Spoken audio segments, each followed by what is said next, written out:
Anda lagi berat, Anda lagi stres, Anda lagi banyak masalah, lagi merasakan beban yang ada dalam hidup Anda. Kalau Anda belajar seperti ini, gak aneh yang didapat gak bisa seluruhnya, Pak. Paling 20%, 50%. Makanya gak aneh ada orang yang belajar untuk sampai saat ini sering dengar, barang siapa yang menahan hawa nafsunya, surga negaranya. Barang siapa mengikuti hawa nafsunya, neraka tempatnya. Itu ilmu dari dulu kita dapatkan, Pak. Tapi aneh ya, udah ada orang yang sering mendengarkan itu, tapi masih juga mudah marah sama anak, marah sama mantu, marah sama cucu. Sementara mereka tahu kita ini orang yang rajin ke masjid.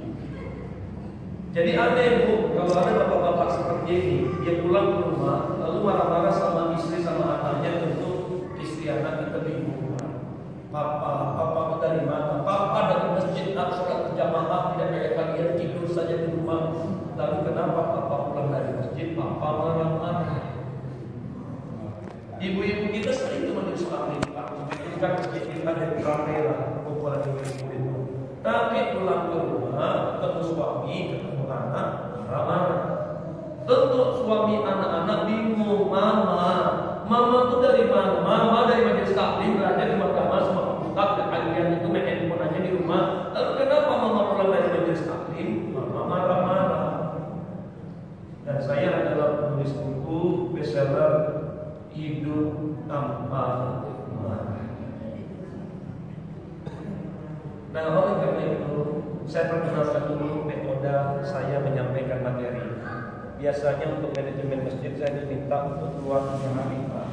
Karena saya cuma punya waktu 2 jam. Maka saya sampaikan metodenya dulu. Metodenya adalah saya akan gunakan teknik komunikasi bertutur namanya. Jadi teknik komunikasi bertutur ini, Pak, itu merupakan teknik komunikasi menyampaikan materi dakwah dengan pendekatan psikologi kejiwaan manusia. Yang dimana suara Abi nanti kadang-kadang rendah, kadang-kadang sedang, tinggi, bahkan berorasi. Bahkan Nabi menyampaikan seolah-olah Abu Farimiyah dia mengisi tanpa marah, tapi dia sendiri marah-marah. Ini bukan marah. Saya ingin menunjukkan kepada Anda semua bahwa orang itu bisa ekspresinya garang, gagah, tapi hatinya tetap tenang. Makanya pelatihan hidup tanpa marah diterima di Indonesia dan belum ada satupun orang yang kontroversi saat ini. Karena saya bisa menjawab pertanyaan jamaah tanpa harus dia bertanya. Itulah kenapa saya butuh waktu kurang lebih 2-3 jam minimal ketemu Anda semua. Teknik komunikasi bertutur menggunakan peran komunikasi orang pertama, orang kedua, ketiga. Kalau nanti ibu bapak mendengarkan saya bicara, nanti kerasannya itu bukan 1 orang yang bicara, tapi kerasannya 2, 3, bahkan 4 orang. Tujuannya agar ibu bapak bisa melihat sesuatu itu dari sudut pandang yang berbeda. Karena yang namanya manusia, apa yang menurut Anda baik belum tentu menurut Allah itu baik. Keputusan yang Anda ambil selama ini di dalam masjid kadang-kadang sering hal ini terjadi. Sementara apa yang menurut Anda buruk belum tentu menurut Allah itu buruk. Makanya saya membantu Anda untuk memisahkan bagaimana Anda tahu ini baik, buruk atau tidaknya. Oleh karena itu saya lengkapkan yang ketiga. Teknik komunikasi bertutur. Saya banyak menggunakan bahasa non formal, karena saya ini banyak memegang nilai-nilai budaya. Ternyata non formal ini dilengkapi juga dengan kata-kata yang diisi dengan kesengajaan. Kadang-kadang nanti Abi ngomong dengan kata-kata kamu, Anda, kalian, kau, dan jadi telunjuk Abi sengaja ditunjuk-tunjukkan ke salah satu di antara Anda untuk mengetahui kadar dan tingkat emosional Anda. Tujuannya agar saya tahu siapa di sini yang masih ternyata butuh perawatan psikologis. Jadi orang-orang yang selama ini mudah marah nanti ketahuan. Yang di masjid dikenal orang yang taat beribadah, rupanya di rumah tuh suka bentak-bentak, teriak-teriak, ketahuan nanti dalam pertemuan ini. Kenapa? Namanya juga kita orang masjid. Khawatirnya orang aja tetangga yang bilang kita ini orang masjid Pak, tapi tak diakui sama anak istri di rumah. Karena mengenai siapa Anda sebenarnya, saya yakin istri Anda, anak-anak Anda itu lebih tahu siapa Anda. Walaupun Anda datang sebagai pemimpin masjid saat ini. Ingat, ketika Rasulullah meninggal dunia, esok hari istrinya yang ditanya apa? Kalau ingin tahu siapa Rasulullah. Akhirnya sang istri ditanya, bagaimanakah akhlak suamimu? Maka istri berkata, akhlak suamiku Al-Quran. Betul.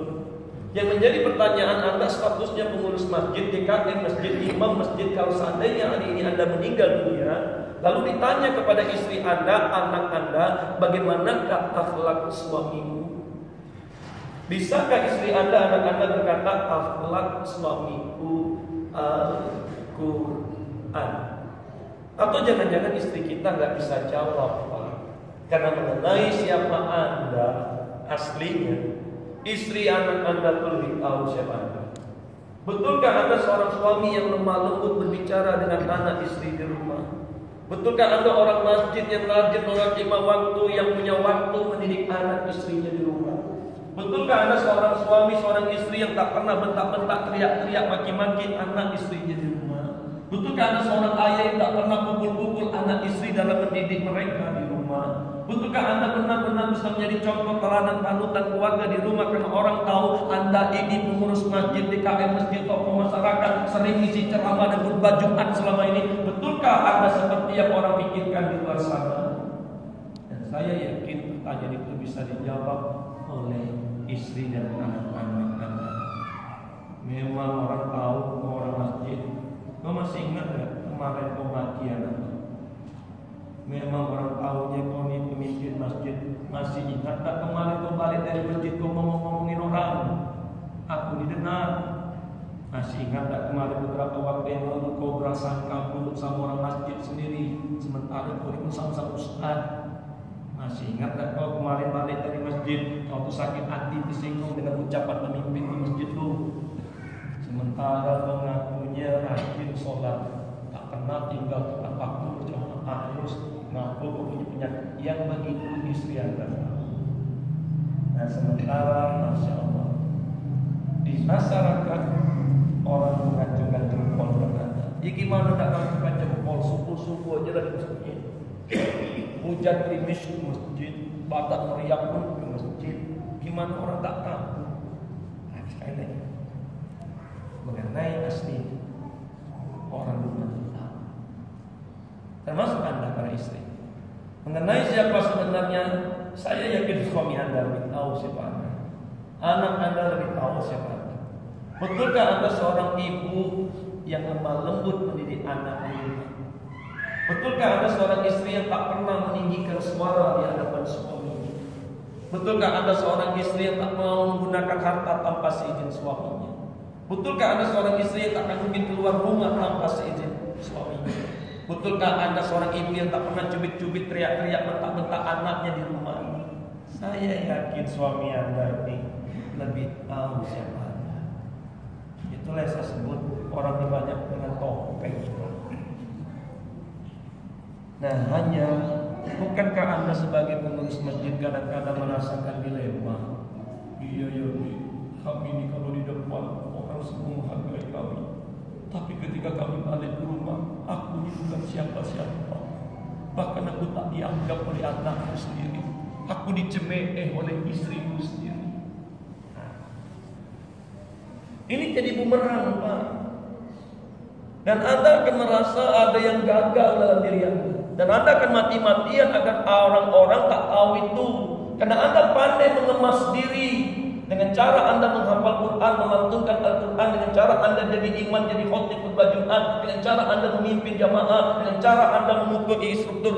Anda terlihat benar-benar intelektual, paham agama, kajinya tinggi, makomnya tinggi, pandai Anda membuat diri Anda terlihat berlevel di hadapan masyarakat umum. Tapi itu semua kan Anda yang tahu. Dan kita masih dihormati orang selama ini, dihargai orang selama ini, Pak. Itu pun karena Allah masih menutup aib-aib kita. Anda berhasil mendidik jamaah masjid, tapi belum tentu Anda berhasil mendidik anak kandung Anda sendiri. Anda bisa mendamai-damaikan orang, yang menyatukan orang. Boleh jadi adik beradik kandung Anda sendiri saja Anda tak berhasil menyatukan mereka. Dan hal ini membuat akhirnya kadang-kadang bumerang, Pak. Orang tak percaya sama orang masjid. Anda yang mengurus masjid selama ini pernah nanya nggak ke masyarakat sekitar? Tanya coba sekali-sekali ke masyarakat sekitar. Hei, menurut kalian kami ini orang masjid, akhlaknya sudah Al-Quran belum? Anda pernah tanya itu tidak? Karena saya banyak dapat laporan, banyak orang-orang tetangga-tetangga ini Pak benci, sakit hati sama orang masjid. Kenapa? Kau keluar dari masjid tak ada anak-anaknya kau nengok aku, kayaknya kau binatang kau, seolah-olah kau je suci. Apakah pernah Anda bertanya? Kau nengok aku tak ada masalah salam. Sementara kau ni rajin sholat, kau ni tahu kan orang-orang yang beragama Islam itu selesai sholat dikenalkan, diajarkan tentang salam. Tidak ada assalamualaikum sedikit pun kau lewat di depan kami. Lalu-lalu aja kau. Tengok mata kau ni tak rasa kau ni kayak tengok aku hina aja, kau tengok aku kayaknya pertama-tama tak ke masjid anggapnya aku dari neraka. Serius Pak. Bahkan terakhir kali kita sholat Jumat kemarin, yang datang ke masjid itu kadang-kadang Pak bukan orang masyarakat sekitar aja, kadang-kadang tamu Pak. Dan banyak orang selesai sholat Jumat itu nggak langsung pulang Pak. Kadang-kadang dia menyandar di dinding-dinding. Mereka ini belajar baca Quran. Kadang-kadang ada yang menjalankan sholat sunnah, ada yang menangis Pak, isak-isak berdoa mereka ini Pak. Tapi apa yang terjadi ketika selesai sholat Jumatan? Mereka ada tamu-tamu yang tinggal, sementara pengurus masjid dia sibuk kumpulin kotak amal, sibuk untuk uang sedekah di sini. Tak ada sapa-sapanya dengan jamaah yang baru mereka datang di Nawi. Padahal Anda juga pernah berada di posisi Anda sholat di masjid di tempat yang lain. Ketika Anda punya masalah, Anda mojok, Anda baca Quran, Anda bertafakur, Anda zikir, Anda itikaf di situ. Tapi bayangkan ketika Anda pergi ke masjid orang lain, tiba-tiba ada pengurus masjid, Assalamualaikum, Masya Allah, ini siapa namanya? Masya Allah, boleh saya dulu? Siapa namanya? Ramli, Ustaz Ramli dari mana?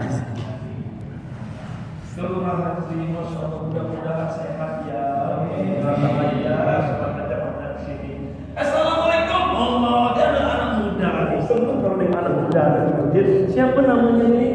Ustaz itu, aku turun dulu lah. Masuk di dalam masjid. Mana Ustaz yang kemarin itu ya? Dirindukan rupanya. Betul. Apakah Anda sudah punya pribadi seperti itu? Kalau bicara tentang masjid, ini tentunya menghasilkan manusia-manusia yang berakhlak Quran. Bagaimana dengan Anda yang mengurus masjid saya? Pernahkah Anda bertanya kepada istri Anda, Ma, Nak, menurut Mama, Papa ini akhlaknya sudah Al-Quran belum? Bapak pernah nanya ke istri?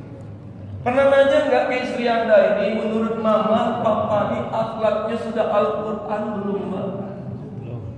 Al-Quran kayak setan. Serius Pak, saya khawatir istri Anda itu tak bahagia. Anda pernah nanya nggak? Saya mau tanya dulu. Anda punya istri? Istri Anda itu bahagia nggak dengan Anda? Tak pernah tanya. Lah, kok bisa begitu? Coba, Ayah, menurut Ayah istri Ayah bahagia nggak bersama Anda? Oh, bahagia. Iya bahagia rupanya. Buktinya dia setia menemani saya, masih ada sampai saat ini di samping saya. Pak, istri Anda itu masih ada di samping Anda, itu belum tentu dia bahagia, Pak. Tapi buktinya dia bertahan. Dia bertahan itu bukan untuk Anda, dia bertahan untuk anaknya. Kalau bukan karena anakku tinggalkan kau. Serius. Karena banyak para wanita merasa aku nih tak terasa seperti istri lagi, Bi. Tak kayak pembantu aku nih dibuatnya, Bi. Aku bangun pagi-pagi, bangunkan dia, bangunkan anakku. Aku disuruhnya memandikan anak, bersihkan kotoran anak. Aku berikan kamar mandinya, aku bersihkan kamarnya, aku cucikan bajunya, aku masak di rumah, aku antarkan ke sekolah, aku pergi ke pasar, aku layani mereka, aku tunggu mereka di rumah, aku masak, aku layani mereka. Lalu aku kena bentak-bentak, lalu aku dimarahi, kurang ajar lagi gitu dia. Serius kan? Banyak istri itu tak merasa lagi seorang ibu, tak seorang istri. Dari lakinya kayak pembantu dibuatnya, dari anaknya kayak babu. Aku pula dimarahannya, tak dibersihkan kamarnya pun dibentaknya. Astagfirullah. Nah, sekarang kenapa anda tak mau cari tahu dulu? Coba tanya orang terdekat anda, gimana akhlak kita saat ini? Betul tak sesuai yang dia katakan orang di luar? Dan anda masih berani ngurus masjid? Jangan-jangan menurut istri anda, kau ini munafik kau. Kau baiknya di masjid aja, di rumah kerja kau bentak-bentak kaki bini kau. Munafik kau. Sampai anak bilang begitu. Di depan orang pandai apa atau begitu. Di luar habis aku dipukul-pukul. Hati-hati Pak. Jangan masjid yang kita udah selama ini dipimpin sama orang-orang yang munafik. Tampak baik, rupanya cuma tampak. Tapi insya Allah datang ke sini nggak ada yang munafik. Insya Allah ini bakal menjadi pemimpin orang-orang beriman. Amin. Ya. Nah, oleh karena itu, mari kita mulai tentang kegiatan ini. Saya sangat berterima kasih kembali kepada Pemprov Bangka Belitung beserta seluruh tokoh masyarakat yang hadir hari ini, khususnya pengurus masjid di Masjid dari Al-Huda. Mudah-mudahan ini pertemuan menjadi jalan kebahagiaan kita di dunia, keselamatan dari kubur, dan membawa kebahagiaan di akhirat, duduk bersama dengan para nabi dan berkumpul kembali dengan orang-orang yang kita cintai. Oleh karena itu saya ulang kembali, kita mulai dengan kita salam bersama. Bismillahirrahmanirrahim. Nah, baik ya. Sekarang kita berbicara tentang mau dibawa kemana masjidku ini. Nah, kalau berbicara mau dibawa kemana, tentu harus kembali kepada niat dan tujuan. Termasuk Anda datang ke sini. Anda datang ke sini niat dan tujuannya itu apa? Aku berdasarkan prasangka hamba. Betulkah Anda datang ke sini benar-benar ingin mensejahterakan, memperhatikan kebaikan, keselamatan dunia akhirat untuk seluruh keluarga besar masjid yang Anda pimpin saat ini? Anda harus balik dulu, luruskan dulu niat dan tujuan Anda. Anda ke sini mau ngapain? Mau belajar apa? Mau dapat apa? Jangan sampai Anda ke sini karena diajak oleh seseorang, karena ingin mengisi waktu luang aja, karena undangan seseorang, karena diperintahkan oleh seseorang. Tak bisa begitu. Makanya kalau kita belajar kembali ke zaman Rasulullah, apa niat dan tujuan masjid itu dibangun? Ternyata satu, sebagai pusat pendidikan, dua, sebagai pusat peribadatan, tiga, sebagai pusat sosial masyarakat, empat, sebagai pusat untuk kekuatan basis masyarakat dalam menghadapi, lima, mensejahterakan masyarakat, dan seterusnya. Betul tidak? Oleh karena itu, kebanyakan masjid yang ada di Indonesia ini nggak berkembang karena dilihat dari ininya, Pak. Niat tujuannya kemarin itu cuma untuk beribadah, tapi tak memperhatikan niat dan tujuan yang lain. Makanya tak ada yang tak berkembang. Makanya ketika dibangun masjid saya bingung. Kok di masjid ada satu hal yang terlewatkan sangat fatal ya. Sementara di perusahaan-perusahaan, di pemerintahan, yayasan ada. Apa itu? Tidak ada satu pun saya lihat, jarang betul ada sebuah masjid yang tercantum tentang niat, tujuan, visi, misi, moto ini dibangun. Nah, sekarang apakah masjid Anda itu punya niat dan tujuan bersama yang sudah disepakati? Satu. Apakah masjid yang Anda punya ini sudah punya visinya atau cita-cita masjid ini mau gimana nanti ke depannya? Apakah masjid Anda itu sudah punya misinya? Gimana cara mencapai impian dan cita-cita masjid ini menjadi kenyataan? Apakah masjid Anda sudah punya motonya, prinsipnya yang tak akan mungkin goyang karena berdasarkan Quran dan Sunnah? Anda sudah punya itu belum? Nah, sementara Anda ini kan bekerja di pemerintahan, Anda bekerja di perusahaan. Menurut Anda penting tidak niat, tujuan, visi-misi itu dibuat? Penting tidak? Buat akhirnya arah tujuan itu terasa berseimbangan dengan potensi yang dimiliki. Betul? Satu nasihat saya dari pengalaman saya di Indonesia, kalau sudah ada masjid-masjid yang berisi tentang visi, moto, tujuan dan yang lainnya, maka insya Allah masjid ini takkan pernah lagi sibuk-sibuk mikirin masalah internal. Bayangkan hampir di Indonesia ini saya menemukan contoh ya Pak. Kita ini orang masjid bukan orang sekolah. Jadi kalau rujuk orang Islam di Indonesia ini orang masjid inilah patokan siapa orang soleh. Karena di sini pusatnya. Nah coba bayangkan, saya melakukan penelitian di Indonesia yang hampir merata. Ternyata dalam sebuah masjid ada seorang makmum gak suka sama imamnya. Dan ada pula imam mulai gak suka dengan salah satu makmumnya karena mulai rese nih, mulai gak struktural ini nih. Dan ada pula makmum yang satu dengan makmum yang lain saling gak suka Pak. Padahal sholat di masjid ini udah belasan tahun, puluhan tahun. Hanya ketika dia datang ke masjid, dia memastikan mana orang tuh lebih baik di ujung, aku di ujung daripada sakit hati, aku nengok diri. Ada yang sampai seperti itu. Ternyata kejadian itu juga terjadi dalam DKM.